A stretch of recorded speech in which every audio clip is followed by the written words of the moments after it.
ধন্য যিশু নাম, ধন্য যিশু নাম, ধন্য প্রভু যিশু নাম, ধন্য যিশু নাম, ধন্য যিশু নাম, ধন্য প্রভু যিশু নাম। Blessed be the name, blessed be the name, blessed be the name of the Lord. Blessed be the name, blessed be the name, blessed be the name of the Lord. Hallelujah, hallelujah.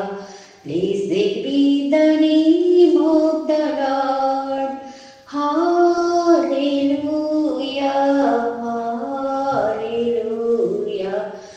ধন্য প্রভু যিশুর নাম। প্রভু, তোমার বাক্য আমার চিত্তের ধ্যান, তোমার দৃষ্টিতে গ্রাহ্য হোক। আমেন। জয় যিশু। নমস্কার শ্রোতা বন্ধুরা, আশা করি সবাই ভালো আছেন। ঈশ্বর সবাইকে আশীর্বাদ করেছেন, তাই তো আমরা নতুন দিন নতুন সকালে এসেছি। তাই প্রেমময় প্রভু যিশুর মধুর নামে সবাইকে আমার এই ছোট্ট অনুষ্ঠানে সুস্বাগতম। আজকে শাস্ত্র পাঠ, পবিত্র শাস্ত্র বাইবেলের নতুন নিয়ম থেকে যোহন লিখিত সুসমাচার 20 অধ্যায় 24 পদ থেকে 29 পদ পর্যন্ত আমরা পাঠ করব। যিশু যখন আসিয়াছিলেন তখন থোমা, সেই 12 জনের একজন, যাহাকে দিদুমহ বলে, তিনি তাহাদের সঙ্গে ছিলেন না। অতএব অন্য শিষ্যেরা তাহাকে কহিলেন, আমরা প্রভুকে দেখিয়াছি। কিন্তু তিনি তাহাদিগকে বলিলেন, আমি যদি তাহার 2 হাতে প্রেকের চিহ্ন না দেখি ও সেই প্রেকের স্থানে আমার অঙ্গুলি না দিই এবং তাহার কুক্ষিদের মধ্যে আমার হাত না দিই, তবে কোনো মতে বিশ্বাস করিব না। 8 দিন পরে তাহার শিষ্যগণ পুনরায় গৃহমধ্যে ছিলেন এবং থোমা তাহাদের সঙ্গে ছিলেন। দ্বার সকল রুদ্ধ ছিল। এমন সময়ে যিশু আসিলেন, মধ্যস্থানে দাঁড়াইলেন আর কহিলেন, তোমাদের শান্তি হোক। পরে তিনি থোমাকে কহিলেন, এদিকে তোমার অঙ্গুলি বাড়াইয়া দাও, আমার হাত দুখানি দেখো, আর তোমার হাত বাড়াইয়া দাও, আমার কুক্ষিদের মধ্যে দাও, এবং অবিশ্বাসী হইও না, বিশ্বাসী হও। থোমা উত্তর করিয়া তাহাকে কহিলেন, প্রভু আমার, ঈশ্বর আমার। যিশু তাহাকে বলিলেন, তুমি আমাকে দেখিয়াছ বলিয়া বিশ্বাস করিয়াছ। ধন্য তাহারা যাহারা না দেখিয়া বিশ্বাস করিল। আমেন। ঈশ্বর তাঁর আপন বাক্যে আমাদের প্রত্যেককে আশীর্বাদ করুন। এখানে আমরা দেখলাম 8 দিন পরে, অর্থাৎ প্রভু যিশুর পুনরুত্থান দিবসের 8 দিন পরে, যখন শিষ্যেরা ঘরের মধ্যে ছিলেন, তখন প্রভু তাদেরকে আবার দর্শন দিলেন। দর্শন দিয়ে কি বললেন? প্রথম কথা, তোমাদের শান্তি হোক। সেই ঘর কি খোলা ছিল? এখানে লেখা আছে দ্বার সকল রুদ্ধ ছিল, অর্থাৎ বন্ধ ঘরে শিষ্যেরা বসেছিলেন। প্রথম দিন পুনরুত্থান দিবসে যেদিন তিনি দর্শন দিয়েছিলেন, সেদিন তাদের 12 জন শিষ্যের একজন থোমা ছিলেন না, যার আরেক নাম হচ্ছে, যাকে বলে দিদুমো। তিনি কি বলে, শিষ্যেরা কি বলেছিলেন তোমাকে? আমরা প্রভুকে দেখেছি, কিন্তু সে বলেছিল বিশ্বাস করি না যতক্ষণ প্রভুকে স্পর্শ না করবো, তাই না? তো প্রথম কথা, 8 দিন পরে যিশু তাদেরকে বললেন তোমাদের শান্তি হোক। দ্বিতীয় কথা, তিনি তোমাকে বললেন যে তোমার আঙ্গুল বাড়িয়ে দাও, আমার হাত দেখো, তারপর আমার কুক্ষিদের দেখো, অবিশ্বাসী হইও না, বিশ্বাসী হও। তো এই কথাটা প্রভুকে কে বললো? যে থোমা, প্রভু আপনাকে বিশ্বাস করেনি, কেউ বলেনি। প্রভু সব জানেন, কারণ তিনি তো অন্তর জানেন। তো বন্ধুরা, আমরা কি করছি, কি বলছি, কি ভাবছি, সমস্তই প্রভু জানেন, কারণ তিনি অন্তর্যামী, তিনি সর্বজ্ঞ, তিনি সর্বত্র রয়েছেন। বন্ধু, আমরা কখনোই যেন না ভাবি আমি এই কাজটা অন্ধকারে করছি, কেউ দেখতে পাচ্ছে না। কেউ না দেখলেও ঈশ্বর দেখতে পান। আমরা এখান থেকে এই শিক্ষাই লাভ করি। তাই আমাদেরকে সব সময় পারফেক্ট হওয়ার চেষ্টা করতে হবে। যা আমার বলা উচিত, যেটুকু আমার বলা ইত্যাদি পরে যে কথাটা, সেটুকুই বলতে হবে, সেটুকুই ভাবতে হবে, সেটুকুই করতে হবে। আমি যদি এমন কিছু করি বা বলি কিংবা ভাবি, তবে আমি পাপে পতিত হব। সেটা কেউ না দেখুক, ঈশ্বর দেখবেন, ঈশ্বর সব জানেন। আমরা হয়তো অনেক সময় ভাবি আমি চুপি চুপি গালাগালি করলাম একজনকে, ও তো শোনেনি, আর কোনো প্রবলেম হবে না। ও না শুনলে কি হলো, ঈশ্বর শুনছেন মনে মনে কি ভাবছি, কি বলছি। আর এই থোমা তো শিষ্যদের সামনেই বলেছিলেন, তারা গিয়ে রিপোর্ট করেনি, কারণ তারা তো প্রভুকে 8 দিনের মধ্যে আর দেখেনি। প্রথম পুনরুত্থান দিবসে দেখলো, আর 8 দিন পরে প্রভু এসে সেই কথাটা থোমাকে বললেন, হাত দিতে বললেন তার পেটের স্থানে, তার সেই বর্ষার আঘাতের জায়গায়, যেখানে এক সৈন্য তাকে আঘাত করেছিল, বর্ষার আঘাত করেছিল তার কুক্ষিতে এসে। তাই না বন্ধু? আমরা কি বিশ্বাস করছি বাইবেলের বাক্যে? প্রভু থোমাকে বলছেন যে তুমি দেখেছো তাই বিশ্বাস করছো। প্রভু ঈশ্বর থোমা কি বলছে হাত দিয়ে? প্রভু আমার, ঈশ্বর আমার। তিনি বললেন ধন্য তাহারা যাহারা না দেখিয়া বিশ্বাস করিল। ধন্য অর্থাৎ সুখী কারা হবে? তারাই যারা এই বাইবেলের বাক্যে বিশ্বাস করে প্রভুর প্রতি নিজের আস্থা স্থাপন করবে। যারা আস্তিক, যারা ঈশ্বর আমরা বিশ্বাস করি, যারা নাস্তিক, ঈশ্বর বিশ্বাস করে না, দেখেনি বলে, তারা কখনোই সুখী হতে পারবে না, তারা কখনোই শান্তিতে জীবনযাপন করতে পারবে না। আমরা যদি এই বাইবেলে বিশ্বাস করি, বাইবেলের বাক্য হলো ঈশ্বরের বাক্য। যখন প্রথম অধ্যায় প্রথম পদ কি বলে? আদিতে বাক্য ছিলেন, বাক্য ঈশ্বরের সাথে ছিলেন এবং বাক্য ঈশ্বর ছিলেন। তাই না? তিনি আদিতে সমস্ত কিছু তৈরি করেছেন, সমস্তই তার দ্বারাই হয়েছে, সমস্তই তার দ্বারা হয়েছে। আর তিনি সেই বাক্য, যিনি মাংসে মূর্তিমান হয়ে পৃথিবীতে এলেন, তিনি সেই প্রভু যিশু, অর্থাৎ যিনি বাক্য, তিনি ঈশ্বর। সেই কথাই বাইবেল আমাদেরকে বলছে। তাহলে আমরা কেন বিশ্বাস করবো না? আমাদেরকে বিশ্বাস করতে হবে। গতকাল আমরা শুনেছিলাম বিশ্বাস, প্রত্যাশা, প্রেমের মধ্যে প্রেম শ্রেষ্ঠ। তো প্রথমে তো বিশ্বাস স্থাপন করতে হবে, তারপর তো আমাদের আশা জাগবে, তারপরে আমরা ভালোবাসতে পারবো প্রভুকে। প্রভু আমাদেরকে বলছেন বিশ্বাস করতে। তিনি আমাদেরকে কি করেন? তিনি আমাদের ভালোবাসেন। আমরা কি বিশ্বাস করি? প্রেমময় প্রভু আমাদেরকে প্রেম করেন, কেন বিশ্বাস করব না?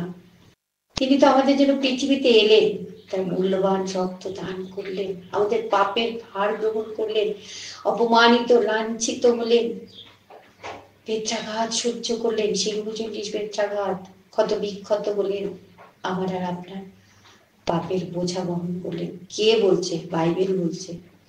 বাইবেল তো বাক্য, ঈশ্বরের বাক্য, তিনি ঈশ্বর। যখন আমরা বাক্য পড়ি তখন আমরা ঈশ্বরের কথা শুনি, আর যখন আমরা প্রার্থনা করি তখন নিজের কথা ঈশ্বরকে বলি, তখন ঈশ্বর শোনেন। আমি মুখ থেকে এখন কি বলছি সমস্ত ঈশ্বর শুনছেন। আপনি শুনুন বা না শুনুন, ঈশ্বর শুনছেন, তিনি আমাকে দেখছেন। আমার মন কি কথা বলছে আর আমার মুখ কি কথা বলছে, তিনি সব দেখছেন বন্ধু, তিনি সব জানেন। যিনি চোখ সৃষ্টি করেছেন তিনি দেখবেন না? যিনি কান সৃষ্টি করেছেন তিনি শুনবেন না? তিনি শুনতে পান, তিনি দেখতে পান, তিনি বলছেন। তিনি আর কিছুই বলছেন না, শুধু কি বলছেন? তোমরা আমার আরাধনা করো, আমার স্তুতি প্রশংসা করো, গৌরব, বাস আর কিচ্ছু তো করার নেই আমাদের। আমরা কি প্রভুর সেবা? ওই যে আমরা যদি পুরানো দিকে ফিরে যাই, পুরাতন নিয়মে, সেখানে কি দেখি? ইসরায়েলকে কি বলছেন? ইসরায়েল বলছে যে প্রান্তরে গিয়ে তারা ঈশ্বর আরাধনা করবেন, কারণ প্রভু বলছেন প্রভু সেবা করতে। সেবা বলতে প্রভুকে খাওয়ানো, পড়ানো, যত্ন করা। সেটা কি আর আমাদের দ্বারা সম্ভব? এটা সম্ভব নয়। তিনি স্বয়ং ঈশ্বর, তিনি সব জানেন, সব তিনি আমাদেরকে করছেন, আমাদের যত্ন তিনি করছেন। তার বিনিময়ে শুধু আমাদের প্রভুর স্তুতি প্রশংসা করতে হবে, ব্যাস, তাকে ধন্যবাদ দিতে হবে, আর তো কিছু করার নেই। পবিত্র মন নিয়ে প্রভুর চরণে নিজেকে সঁপে দিতে হবে। আজ প্রভুর আরাধনার দিন, পবিত্র বিশ্রামবার, তাই আমাদেরকে প্রভুর চরণে মিলিত হয়ে এক মনে, এক বাক্যে, এক প্রাণে প্রভুর স্তব স্তুতি করতে হবে। এইটুকুই কাজ, এটুকুই আমরা অনেক সময় করতে চাই না। আমরা আলসেমি করি, ঘরে শুয়ে থাকি, এইটুকু আমরা করতে চাই না। তিনি আমাদেরকে আওয়াজ দিয়েছেন, কথা বলার শক্তি দিয়েছেন, বোঝার ক্ষমতা দিয়েছেন, পড়ার জন্য জ্ঞান বুদ্ধি দিয়েছেন, তার বাক্য এখানে লেখা রয়েছে, তার স্তব স্তুতি করার জন্য আওয়াজ রয়েছে আমাদের। তবুও আমরা এটা করতে চাই না, বিপন্নতা করি, আমরা জাগতিকতায় মত্ত থাকি। আমরা যদি আস্তিক হই, আমরা যদি ঈশ্বরে বিশ্বাস করি, তাকে ভালোবাসি, সম্মান করি, তার প্রতি যদি আমাদের আশা থাকে যে তিনি আবার আসবেন, আমাকে নিয়ে যাবেন সেই পবিত্র স্থানে, স্বর্গোদ্যানে যেখানে প্রভু থাকেন, সেখানে আমি যাব, প্রভুর সামনে তাঁর স্তুতি প্রশংসা করব, পিতা ঈশ্বরের গৌরব করব। সে আশা যদি থাকে, এই বাক্যের প্রতি যদি বিশ্বাস থাকে, প্রভুর প্রতি যদি ভালোবাসা থাকে, তবে যেন আমরা প্রভুর স্তব স্তুতি প্রশংসা করি। এখানে যদি আমরা না করি, তাহলে ওখানে কি কিভাবে করব? সম্ভব কি হবে? আমাদেরকে এখান থেকে সেই অভ্যেস তৈরি করতে হবে প্রভুর স্তুতি প্রশংসা করার। তাই চলুন আমরা সমস্ত কিছুর জন্যই প্রভুর কাছে প্রার্থনা করি। আমাদের দ্বারা কি বা সম্ভব? সাধারণ মানুষ আমরা, কোনো কিছুই সম্ভব নয় বন্ধু। তাই চলুন আমরা প্রার্থনা করি, নিজেদেরকে প্রভুর চরণে সঁপে দিই, অবিশ্বাসী না হয়ে যেন বিশ্বাসী হই। প্রভু এটাই তো বলছেন।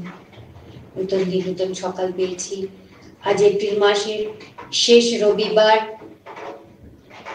আজকের দিন পর্যন্ত তিনি যে বাঁচিয়ে রেখেছেন, সমস্ত কিছু যা প্রয়োজন ছিল তার অতিরিক্ত তিনি আমাদের দিয়েছেন। হয়তো আমরা যা আশা করিনি তাও পেয়েছি, কর্মক্ষেত্রেই হোক, ঘরেই হোক, চলার পথেই হোক। প্রতিনিয়ত তিনি আমাদের দেখছেন, গাইড করছেন, লিড করছেন, তিনি আমাদের হেল্প করছেন। তো আমরা তার স্তুতি প্রশংসা করব না? করতেই হবে বন্ধু, করা উচিত আমাদের। মানুষ হিসাবে একটাই কাজ, প্রভু স্তব স্তুতি প্রশংসা করা, জাগতিকতায় মত্ত না থাকা, বরং প্রভুতে আনন্দ করা। ফিলিপিও 4:4 প্রেরিত পৌল লিখেছেন, তোমরা প্রভুতে আনন্দ করো, তোমরা সর্বদা প্রভুতে আনন্দ করো, আনন্দ করো, তোমরা সর্বদা প্রভুতে আনন্দ করো। পুনরায় বলি, আনন্দ করো। আমরা কি পারবো সর্বদা প্রভুতে আনন্দ করতে? তার জন্য আমাদেরকে চেষ্টা করতে হবে। প্রভুর আনন্দ সে অসীম আনন্দ, তার কোনো শেষ হয় না বন্ধু। তাই চলুন আমরা প্রভুতে আনন্দ করি, প্রভুর কাছে আরাধনা করি, প্রার্থনা করি, তার ধন্যবাদ করি, সেই মহানামের ধন্যবাদ করি, যে নাম কোনোদিন শেষ হবে না, যে নামেই রয়েছে মুক্তি।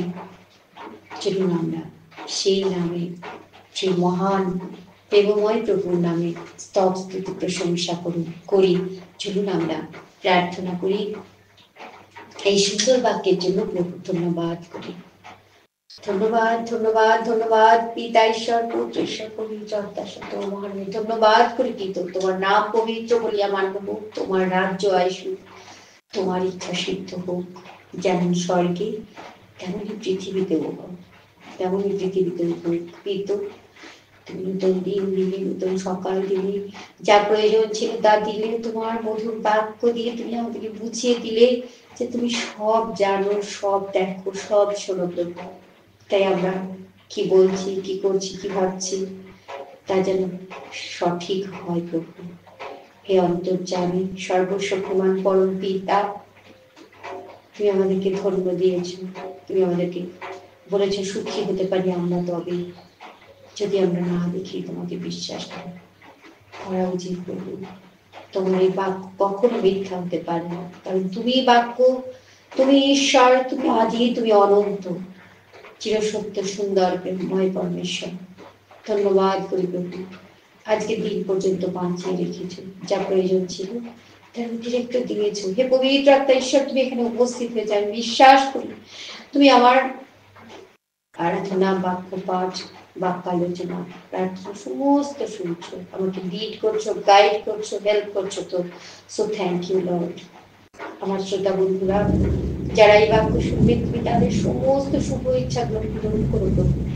তোমাকে স্থির রেখো। আমার শ্রোতা বন্ধুদেরকে তোমার কাছে এই অনুরোধ করি পিতা, যেন অনেক লোকের কাছে তোমার মধুর নাম প্রচারিত হয় প্রভু।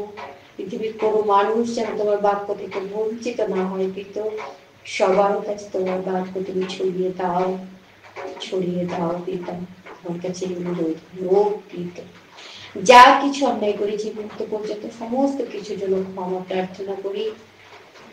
আমাদের কার্য, বাক্য এবং চিন্তার বাক্য ভালো করে দিই। বিশ্বাস করি তুমি প্রার্থনা শুনেছো, উত্তর দিয়েছো, আমাদের প্রার্থনা গ্রাহ্য করেছো। তাই ধন্যবাদ। সকলের ছোট্ট প্রার্থনা প্রেমময় মৃত্যুঞ্জয়ী প্রভু যিশুর নামে চাই, আমেন।